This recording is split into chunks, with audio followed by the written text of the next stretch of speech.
শক্তিশালী একজন নবী ছিল। উনি মালাকুল মাউতকে বলেছিলেন, মালাকুল মাউত, আমার মৃত্যুর সামান্য কিছু আগে আমারে বইলো, আমার একটা কাজ আছে। মালাকুল মাউত মৃত্যুর কিছু সময় আগে এসে বলল, সুলাইমান সময় শেষ, অল্প কিছু সময় বাকি, কি করবেন করেন। সাইয়েদনা সুলাইমান জিনদেরকে ডাকলো, ও জিনেরা, বিশাল একটা প্রজেক্ট আছে, প্রজেক্টে কাজ শুরু করো। আর কিছু জিনকে বলল, চারদিকে গ্লাস ফিটিং করা একটা রুম বানাও। সাইয়েদনা সুলাইমান আলাইহিস সালাম গ্লাস ফিটিং করা রুমের ভেতরে ঢুকলেন। এই রুমে ঢোকার দরজা নাই, হাতে একটা লাঠি নিলেন, লাঠির মধ্যে ভর করে দাঁড়িয়ে রইলেন আর জিনদের দিকে তাকিয়ে রইলেন। জিনেরা এত বদমাশ ছিল, সাইয়েদনা সুলাইমান দাঁড়িয়ে না থাকলে কাজ করতো না, দাঁড়ায় না থাকলে আজও লোকজন কাজ করতে চায় না, ঠিক কিনা? সুলাইমান আলাইহিস সালাম লাঠির মধ্যে ভর দিয়ে দাঁড়িয়ে রইলেন আর বললেন, কাজ করো। জিনেরাও কাজ শুরু করলো। ওদিকে মালাকুল মাউত এসে বলল, সুলাইমান সময় তো শেষ। সুলাইমান বলে, সমস্যা নাই, রূহ কবজ করো।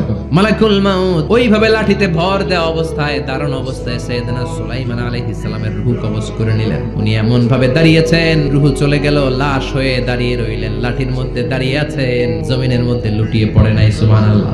জিনেরা মনে করছে বস দাঁড়ায় আছে, কাজ করতে হবে। করতে করতে পুরা প্রজেক্টের কাজ শেষ। ইন দ্য মিন টাইম ঝিঝি পোকা, উই পোকা সুলাইমান আলাইহিস সালাম লাঠির ভেতরে ঢুকে লাঠিও খেয়ে ফেলেছে। সাইয়েদনা সুলাইমান আলাইহিস সালাম ধপাস করে জমিনে পড়েছে। আর জিনেরা কয়, হায় হায়, খালি খালি কাম করছে এতদিন। সুবহানাল্লাহ কইবেন না?